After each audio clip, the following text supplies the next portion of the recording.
what was your reaction in general as just an American citizen in terms of what they were trying to do? I was amazed how radical it was. I mean, I remember reading through it and I kept walking out of my office to my wife, like, you won't believe what I'm reading here. Can you believe they're saying this?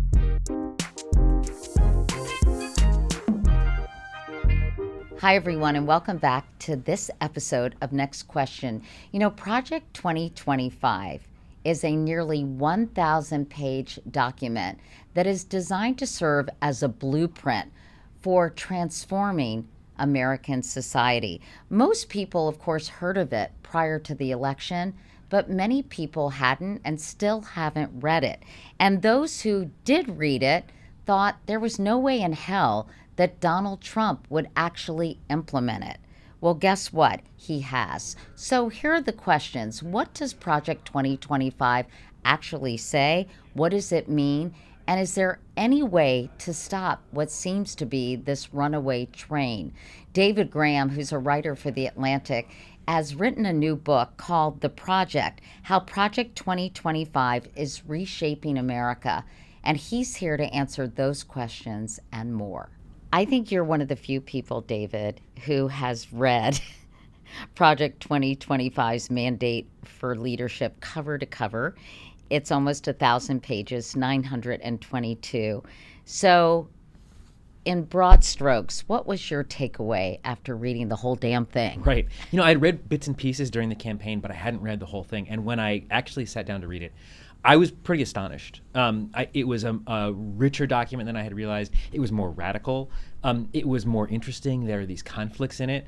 And it seemed like such a roadmap to what we would expect from a Trump administration. And I think that's exactly how it's played out. You were initially somewhat skeptical of the hype around Project 2025. But as you said, it was much more radical than you thought. Can you tell us more about that and what you ascertained that made you think, Jesus, this is pretty serious stuff? We get these kind of policy blueprints every 4 years, and often they're just kind of lists of policies people want. And that's what I thought this was too. But this is really a whole scheme for remaking the federal government and then remaking American society.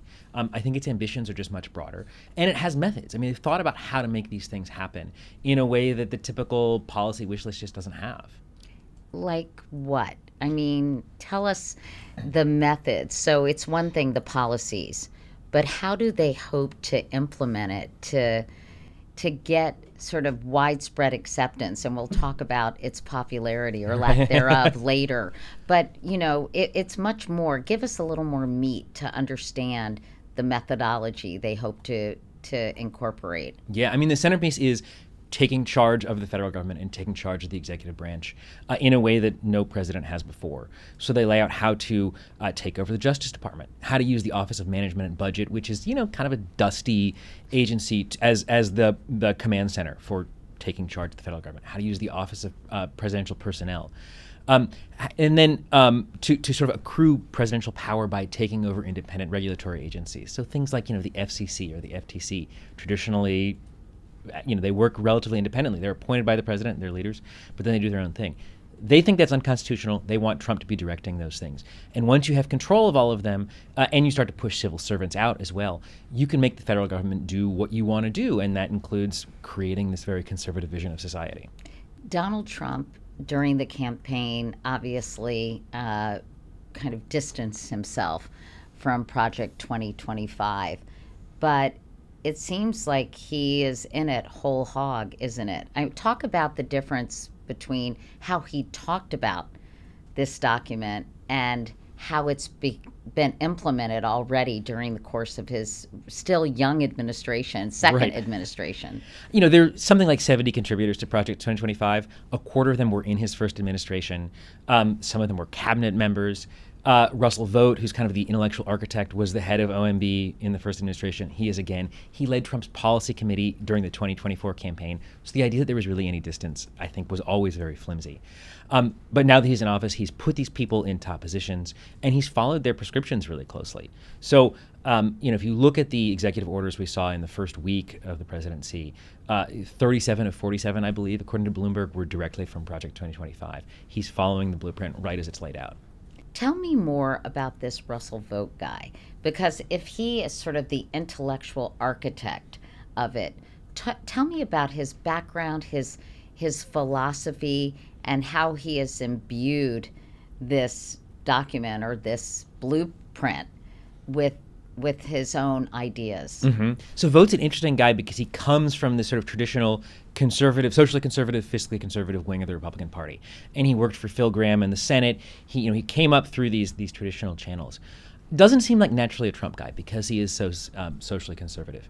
But he got into the first Trump administration, and he found himself really frustrated by what he saw. He saw civil servants he felt who were obstructing Trump, but he also saw political appointees who he thought were lazy or who were rhinos or who were trying to obstruct Trump for whatever their ends were. And he didn't want that to happen again.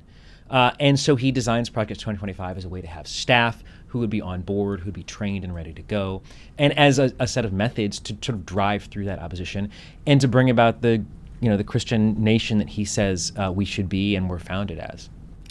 Were you shocked? I know you've read bits and pieces before you wrote this book, but when you read it in its totality, what was your reaction in general as just an American citizen in terms of what they were trying to do? I was amazed how radical it was. I mean, this is just a program for all of society. And they want to change so many basic things. They want to change the way your children are taught and what you get in classrooms. They want to change the way you interact with your healthcare providers. They want to affect really everything, every part of life. And I think I hadn't realized that. I mean, I remember reading through it and I kept walking out of my office to my wife, like, you won't believe what I'm reading here. Can you believe they're saying this? And I think it is, it's important to understand just how systematic it is. And that's what I didn't grasp until I read the whole thing. And what I hope I can convey in the book. Well, I'm curious if you saw it also as a blueprint for autocracy, because, it sounds both like it wants to go back in time, right, and remove what most people see as progress, or some people see as progress, in terms of equal rights, the role of women and marginalized communities, opportunities, being more full-throated participants in American life, and autocracy. So where do you see it philosophically landing? It's a melding of those two things. So some of the ideas here are things that we've heard from the Republican Party or from social conservatives for a long time. And I think what sets this apart is the willingness to use the federal government as a kind of coercive force. This is not a sort of, Ronald Reagan limited government idea. This is about accruing a lot of presidential power and using it to build the society people want in a way that the Republican Party has traditionally stood against. We'll talk about the Christian nationalism part in a moment, because I don't want to make listeners or viewers think that I just was glossing that over. But first, I want to talk about some of the goals of Project 2025. There are 4 of them, and let's talk about them. One is restore the family as the centerpiece of American life and protect our children. What does that mean exactly from their vantage point? It means a whole range of things. So it means, for example, abolishing the Department of Education and giving parents and giving religious organizations much more control over education, moving things away from the public school system and towards private schools and religious schools. It means banning abortion nationwide. It means defining gender or defining sex as male and female with nothing in between, sort of pushing trans people into the shadows. It means using things like welfare to encourage nuclear families, to encourage marriage and fatherhood. They lay out basically how to use every department of the government as a way to achieve these things. How much of the document feels like either blatantly or implicitly a backlash against progressive, sort of liberal thinking in general? Does it go without saying, or is it specified within Project 2025? It is specified at places, and they talk a lot about wokeness. They don't tell us what they mean by that, but they're clearly reacting against something. And in statements, in interviews elsewhere, Russell Vogt and Paul Dans, who is sort of his partner in building this, have talked about their reaction to how society has changed, and their feeling that Christianity is being sidelined, and that the America that they know and love is being taken away from them, and they want to reclaim it. What do they think of separation of church and state? They don't believe in it. They I don't. mean, it's simply not a factor. I mean, they say that the government shouldn't establish a church, but they say this is a Christian nation. It was founded as a Christian nation, and it should be. Speaking to Charlie Kirk a couple of years ago, said, the left uses all these pejoratives for us. They call me a Christian nationalist, but unlike a lot of the pejoratives, I think that's true. I'm a Christian. I'm a nationalist. I think we should have a Christian nation. Another goal is to dismantle the administrative state and return self-governance to the American people. What does that mean exactly? So the administrative state is basically the executive branch as we know it. We have hundreds of thousands of civil servants who, we interact with them when we're dealing with Social Security. They are forecasting our weather. They are sending grants to our schools, all of these things. And they operate in a sort of semi-autonomous way. They're non-political. They stay in the government no matter what happens. There are also these independent agencies that act sort of outside of the president's purview. They want to demolish all of that.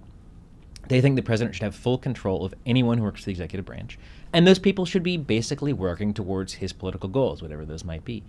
And so they want to lay off civil servants. We've obviously seen a lot of that already, and I think we'll see more of it. They want to convert other civil servants to being political appointees. And they want to get rid of these guardrails we've traditionally seen, like Justice Department independence, for example. Scary, right? I mean, you're talking about it so matter-of-factly, but most civil servants aren't necessarily there to push an ideological agenda. They're really there to keep the government going, right? Exactly. The wheels of government operating, right? Yeah. So it's almost a sense of paranoia that there are dark forces lurking. I guess that's why they call it the deep state, but dark forces lurking everywhere that have a very concrete political agenda that they're trying to push. But that's not really the case of government workers, is it? Exactly. Right. It's not. I mean, there are surveys that show that government workers lean left in their politics, but most of the things they do simply are not political. And I think, a lot of Americans gripe about bureaucrats. But when I read the prescriptions here, I think, is making these people, appointed on the basis of their politics, on their loyalty to the president, is that going to make services better, or is it going to make things worse? It seems to me it's likely to make things worse. The third thing is defend our nation's sovereignty, borders, and bounty against global threats. Help me understand that. It's a little opaque. I think that means a couple big Also, things. what is bounty? Right.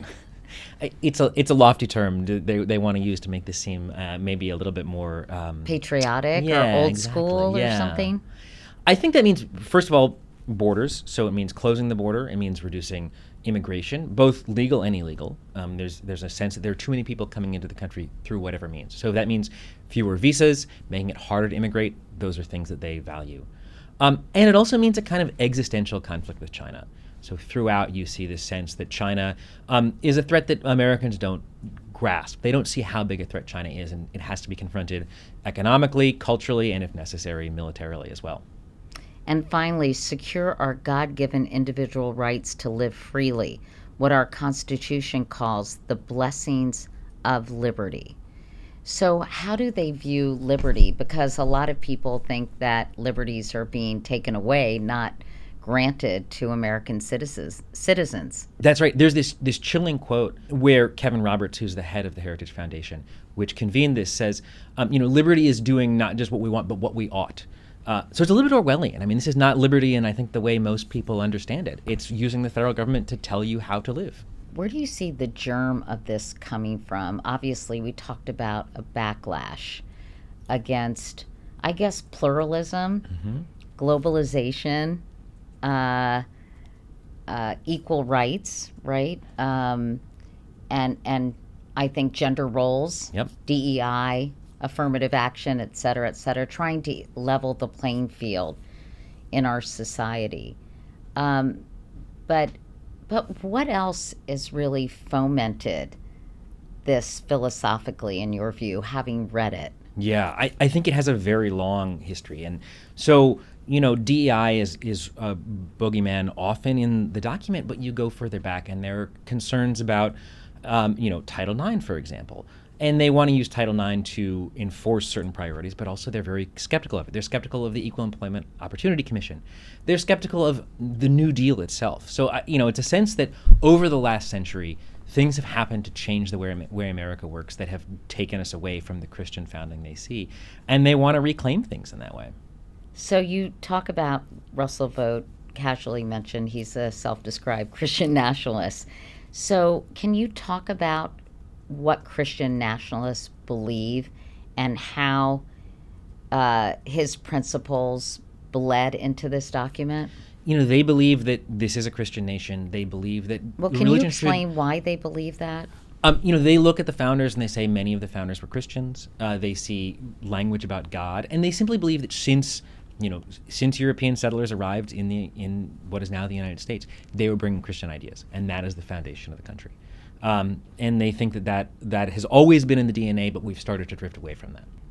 Well, I mean, so how does this fit in with sort of Donald Trump's seeming obsession with anti-Semitism and sort of Jewish American citizens? They often use this language about a Judeo-Christian society, and they talk about, for example, a biblically grounded vision of the family. And so it's a little bit broader, but very much it's focused around Christianity. So, for example, they think that there should be all people should have a Sabbath. They should not have to work for at least a day a week, and if they do, they should have to get time and a half. This is an idea that maybe could have appeal across the spectrum, but it's phrased in these very religious ways. And they say, we assume this would be Sunday, but it could, for example, be Friday evening to Saturday evening for somebody of a different faith. So there's a little bit of accommodation, but the norm is very much Christianity, and so much of the policy stems from Christianity. Can you talk about the dark side of Christian nationalism for people who are perhaps unaware of the sort of nefarious ramifications of this kind of ideology? I mean, it's very much about telling people how to live. And so it means shutting down abortion rights. It means pushing women towards motherhood and out of the workplace. Not out of the workplace, but away from the workplace. It means knocking down, many of the changes we have seen in the last few decades of giving women more leeway and more rights. It means discouraging things like divorce. It means schools that are tutoring children in biblical principles and that are not necessarily teaching things like evolution. So I think it's there are a lot of ideas that are not popular, and it's a very totalizing way to approach life. But it is popular in some quarters. Can you talk about where Project 2025 resonated and the segment of the population who might embrace this, if not wholeheartedly, then half-heartedly? Yeah, I think that this vision of society and the kind of backlash we're talking about is really core to Donald Trump's appeal. It is people who feel like they are losing status in society. They feel like, white men in particular don't have the same kind of status they once did, that Christians are persecuted, that white people are persecuted. And for those people, Donald Trump is very popular. They want to see this kind of vision, and they're willing to follow a plan that offers some of these things. Now, I do think that that's a little bit, I think it's a bit of a shallow appeal. I think people have this really emotional connection to it. But when they get to some of the details of Project 2025, I don't think they're going to be as fond of some of them. What do you mean emotional appeal on principle for some of these ideas? I think just the concept that something's been taken from you, we're going to put things back the way they were. At some point, and this is often left quite, a little bit vague, at some point things started to change in this country. And they're not the way they once were. And this is often done in this kind of vague way. It's kind of innuendo. And what do you think they're talking about? Well, I think they have to be studiously vague, because no one wants to say, things were better before the Civil Rights Act. When on occasion we've seen politicians say that, it has gone very poorly for them. So they have to sort of cloak it in this vagueness. This is why when we say, make America great again, Trump never tells us exactly when it was that America was great that he wants to go back to. Well, let's talk about you talked about the inherent sexism. What about the inherent racism of this document? Clearly, it is anti-immigrant, right? Unless they're white immigrants, white Christian immigrants, right? So can you talk about how you interpreted the inherent racism that these people incorporated into Yeah. Project 2025? I think there's a real paternalistic attitude in a lot of the document. They say that we need to restore the family, and they say for example, in poor black communities, there are not enough fathers living in the home. We need to encourage that. You have in the chapters on the Department of Housing and Urban Development a sense that things like housing vouchers or public housing are creating a culture of dependency, and people are not willing to help themselves. So in some ways, these are things we've heard from the right a lot. I was going to say, and I think there's some people even who are moderate who can say, I could get on board with the need to have more involved fathers in all communities. Barack Obama was a big proponent of this, right? for example. So at its face, it's not that offensive, but is it imbued with more sort of racist dog whistles or innuendo that would be interpreted by the average person?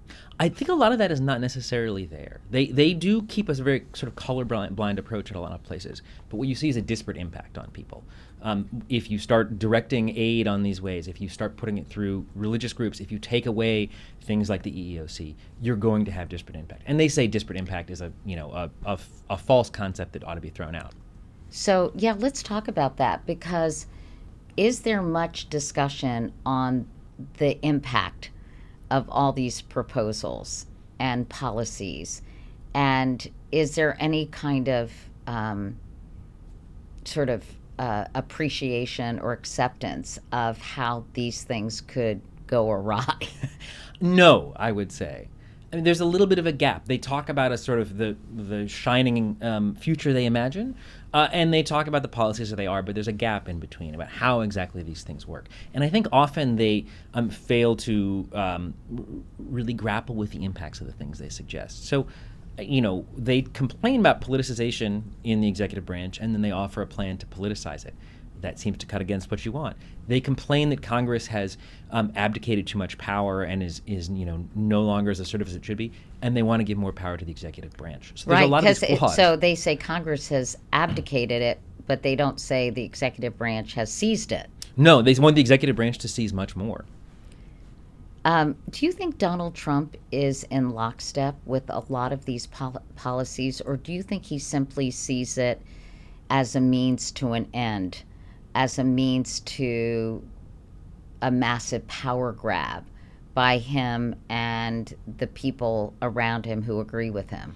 I think it's symbiosis. So for Trump, he gets trained employees, trained staffers who are loyal to his project, who are ready to go on day one. He has a whole policy agenda. And he has ways, for example, to clear out the deep state that he hates and to wreak retribution by using the Justice Department, newly in his control, as a tool of retribution. And for them, they have a vessel. I mean, they understand that these things are hard to do, that they've been conservative priorities for a long time, and they haven't happened. And they see Trump as someone who's willing to sort of force that through. So each side gets something they want, but they're looking way beyond Trump. I mean, this is a plan for decades to come, and Trump is just the first stage of that. Yeah, well, tell us more about that. What is the long view for the architects of Project 2025? They understand that the first 100 days are very important, as we've seen. They understand the first 2 years before the midterms are very important. They want to get as far as they can toward that. But the changes they're making are not going to be reversed no matter, how Democrats do in the midterms or who the next president is, because you can't rehire thousands of federal employees. There's going to be so much brain drain. There's going to be programs that are shut down. there's an end to basically all climate change research is contemplated here. Those are things that are hard to put back. You can't rehire all the generals they've fired, which is another Project 2025 priority. So the next president will inherit a government that is much smaller and is reoriented a lot, and they will have to grapple with that rather than what Trump received on January 20th. Could you get on board with anything that was in Project 2025 in terms of the so-called waste, fraud, and abuse? I think it's so interesting. They're, getting rid of fraud by getting rid of the people who are basically responsible for recognizing and doing something about it, right? Yeah, I mean, people talk about waste, fraud, and abuse, and obviously nobody is in favor of those things. But it's a lot harder to find that than it seems, as Elon Musk has discovered. It's not just sitting there waiting to be discovered. I think there are some really interesting ideas in here. And I think, for example, they're concerned about driving up birth rates, this pro-natalist view. But there's places that you can see, crossover with the left. They think doulas should be available to all mothers, for example. They think that childcare should be more easily available. They advocate for childcare in the workplace, saying, parents shouldn't have to be so far away from their children. They want to give money to women or families where there are 6 or more children. Mm-hmm. There's all these ways to encourage. And these are ideas that I think the left would like. Often they have diagnoses that I think are reasonable. It's whether the prescription works, and that's often where the problem is. Give me an example of that. Well, I think talking about Congress is a great one. Congress is very broken. If you talk to political scientists or former members of Congress from either party, they'll tell you that. It's just that giving the president unfettered power, everything else isn't going to fix that problem, and it's not going to solve the problems in our politics. I know that you write that the architects of Project 2025 saw the year 2024 as a critical moment in time, comparable to 1776 or 1860. Can you describe that? And I guess they look at it as a huge and dramatic inflection point for American society. That's right. I think that they phrase it this way tells us how important it is to them and how sweeping their plan is. They're trying to meet a moment like that. Kevin Roberts, the head of Heritage, said last summer that we're in the midst of a second American Revolution, and it will be bloodless if the left allows it to be. I think that's pretty chilling. And it also explains, I think, why it's so important to pay attention to this and understand what they want to do and understand the methods they've laid out. I would probably normally save this towards the end of our interview, but as I hear this, it feels like a runaway train, right? And I think so many people are wondering, how can we stop this train? And there don't seem to be the tools at our disposal to say, hey, we don't want this society. And in fact, I think only 13%, and who knows how deep the understanding is of this plan, approve of Project 2025 in America, but it is happening at full speed.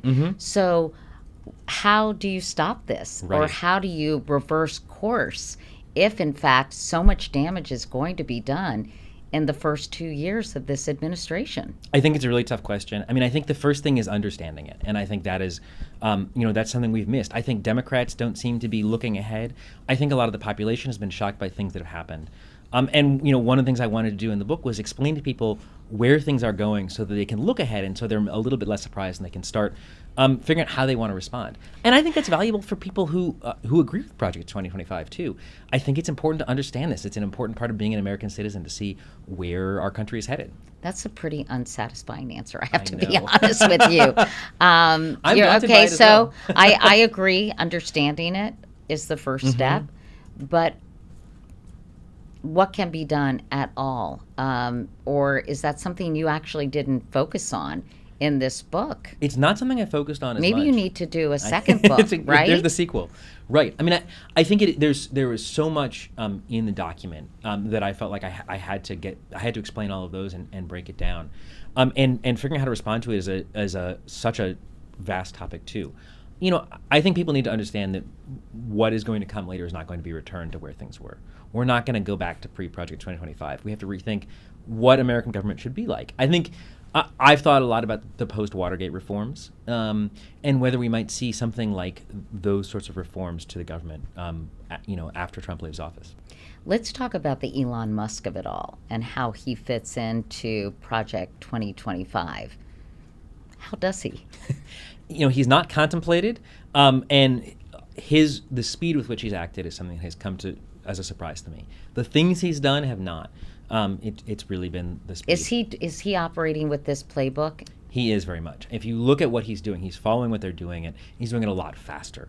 These are people who have served in government and have thought really hard about how they could work using the laws, using what's in place to achieve what they wanted. And Musk kind of just bulldozed through it. He's made those things happen a lot faster. But he's working closely with Russell Vought. And I think for people like Russell Vought and other Project 2025 architects, Musk is just a vessel. In the same way that Trump is a means to an end, Musk is a means to an end as well. They approve of what he's doing, though, right? They do, absolutely. I think they're driving it. They're encouraging him. They're pointing him where to go. Having said that, he now says Doge will produce only 15% of the savings it promised. And the New York Times is saying that estimate is inflated with errors and guesswork. So how can they be pleased with the results if they're not really, I guess, dismantling the deep state as significantly as they had hoped? I think the efficiency is something he talks about a lot. It's not their concern. Their concern is getting rid of the employees. And we see these people leaving every day. We see them. Russell Vought said he wanted to put the federal bureaucracy in trauma. And I think we see that happening all the time. Federal workers are, in fact, in trauma. They're contemplating the exits. They're being forced out. Just today, I see that the federal watchdog in charge of employees is no longer going to be fighting these dismissals. And so this progress is happening. Even if they don't save money, they know that they're putting things under the president's control and they're moving things toward this Christian society. Anything else is just kind of collateral damage. So who will replace all these people? There will have to be a litmus test for your religious beliefs and your loyalty to Donald Trump? Right. They want people chosen on whether they're true to the president, whether they are longtime MAGA believers. And, we saw, for example, people being questioned for their jobs in this administration. Do you believe the 2020 election was stolen? If you say no, you don't get a job. These are the kind of tests that we're going to get. Okay, dumb question, but isn't that against the law? There's a lot of things that are ostensibly against the law. And if you just do them and try to get away with them, you can do that. And one thing that the architects of Project 2025 want to do is push things to the Supreme Court. So, for example, it's illegal for the president to take control of or to fire, members of the National Labor Relations Board or the Federal Elections Commission. Or the chairman of the Fed, if or he the does chairman that. of the Fed, for example. But they believe that it's unconstitutional. If they can push that to the Supreme Court, they think they now have a conservative majority that will rule with them and overturn 95 years of precedent about this. Well, let's talk about how they view the judiciary branch of the American government. What is discussed in Project 2025 about that? They almost don't pay attention to any of the lower branches. We've seen the president, J.D. Vance, all these people attacking federal judges directly. The architects of Project 2025 mostly see the Supreme Court as allies, and they think if they can push these cases to them, they're going to get favorable rulings and be able to work towards the society they want. And what do you think? Do you think the Supreme Court will rubber stamp a lot of the stuff that's being done, or do you think that they will say, hey, wait a minute, this has gone too far, and uphold the decisions the lower courts may be making when they are against what Donald Trump wants to do? It's really hard to know. We've seen sometimes the Supreme Court go along with what seem like very far-fetched arguments from Trump. I mean, the immunity, for example. Exactly. And then we saw them more recently shooting down his Alien Enemies Act use. So it's a little bit hard to tell. I think the question is, we know there are 2 to 3 votes who will agree with almost anything he says. And we know there are 3 votes that will vote against almost anything he says. And the question is where these people in the middle, where John Roberts and where Coney Barrett come out, really. Because she offended people with a recent decision. Tell us about that. She is somebody who the right has worked so hard to get judges in place who will work along with them. And I think those efforts go right along with Project 2025. They were very upset about somebody like a David Souter proving more liberal than they expected. And so when they see a judge who doesn't simply rubber stamp what Trump says, they see this as disloyalty. So there's an implicit idea that the judiciary should be listening to the president, that it shouldn't be an independent check, even if that's not something that is directly stated. This is so friggin' terrifying. So Project 2025 calls for drastic tax cuts, the elimination of federal regulations, massive reduction in the federal workforce, but it also is proposing a slew of initiatives that would need to be paid for and administered by, you guessed it, the federal government. So how do they reconcile just replacing perhaps one bureaucracy with one that is closer to them ideologically? I don't think they do. I think it's a real flaw. And although, for example, they say a recurring theme, because it's organized by department, there's a chapter on each department, is that the writers say that we need to get rid of many federal employees. We need to hire some more in this agency. We need to expand the Defense Department. We need to expand the Department of Homeland Security. I think there's a real flaw there, and they don't explain how they're going to administer a lot of these things if they have cleared out the experts and they're bringing in people who don't have any training in these things. Let's talk about climate change since it is Earth Day today. What is the document's stance on global warming? They don't say that global warming is a hoax. They just don't want to deal with it. So any climate-related research would be shut down. Climate warnings would be thrown out. Environmental regulation would be trashed across the board. So that's air pollution, water pollution, but that's also greenhouse gas issues.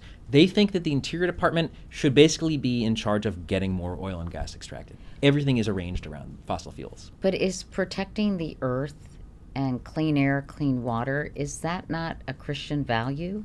You would think so. And the story they tell, I think, is very strange. They say, back in the 70s, the air was dirty, the water was dirty, we cleaned things up. We should celebrate that. Why are environmentalists always telling us how bad things are? We need to look at all the things that are really great. And we need to focus on things that we can measure. And they say, we can't measure climate change well enough. And so we just shouldn't worry about it. And I think it's very hard to grasp. One of the more radical proposals you highlight is the privatization of NOAA, which is the National Oceanic and Atmospheric Administration. National Oceanic and Atmospheric Administration, which provides essential weather data. What do they have against that agency? So there's a couple things there. One is that NOAA oversees a lot of climate research, and they believe that that's pernicious, that it's part of this sort of leftist ideology that's pushing things. So they want to put some of these things in the private sector, and that's been a conservative priority for a while. There was an attempt to privatize it in the first Trump administration. It didn't get very far. So there's an element of the private sector can do things better, and also an element of we've got to get these climate things out of the way and not be telling people about this because it will make them believe that climate change is a problem. But doesn't NOAA do so much in terms of you're saying they want to privatize sort of the National Weather Service and telling people when storms are going to be happening, and they want to erase sort of the impact climate change may have on these weather events. Right. If you're worried about hurricanes, if you live in a hurricane zone, you want the National Hurricane Center to be doing its best work, and you want it to be thinking about climate change because climate change affects hurricanes. If we shut these things down, it's going to directly affect people's lives. It threatens their very safety. And also just about development. If you want to think about flooding or sea levels and all kinds of things that not only impact sort of quality of life, but really life and death decisions, right? For both on the personal level and on the societal level, right? Right. They say, well, technology will fix these things, but I think it's whistling past the graveyard. How will technology fix these things? They don't tell us that. Okay. I want to dig into the family first agenda a little bit more because it's super fascinating and kind of the trad wife's dream, right? One of the mandates is restore the family as the centerpiece of American life. But they have a very specific image of what a family should be at a time where families have become increasingly diverse, right? Right.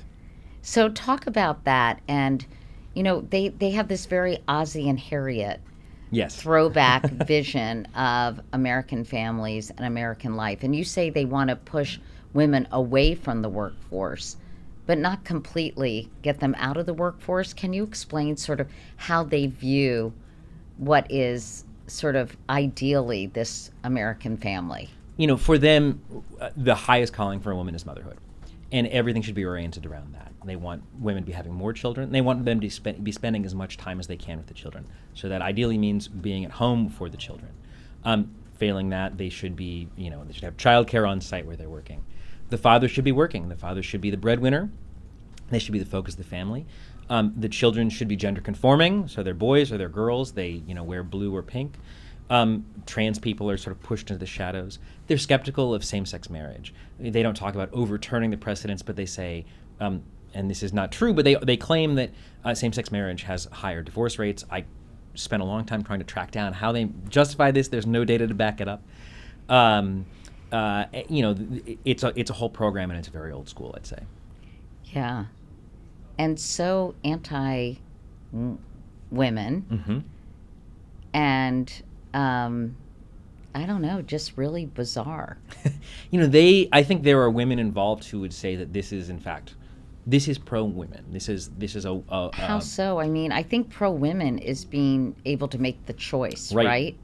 It's very much this trad wife aesthetic, as you say. They think that women will be happier in this circumstance. Very I don't Phyllis think it's true. Schlafly, right? It's extreme. Yes, very yeah. much so. Or what was that woman's name? Something Morgan, Maribel Morgan. Do you remember her? I don't know. I think she used to say you should greet your husband when he comes home from work wrapped in saran wrap. I just remember. Does anybody remember Maribel Morgan here? Anyway, maybe Google her and see if I'm right. Am I? Maribel. Yeah. And what does it say about her? We interrupt this podcast to get a little more context here. So The Total Woman is the book. Yeah. And I think that came out maybe like in the 80s, sort of during second wave feminism as a backlash. Got it. So Maribel says you should greet your husband at the door wearing nothing but saran wrap. I was right. Wow. Good recall. Yeah. That sounds uncomfortable. I'll take famous anti-feminist for 2000, please, Alex.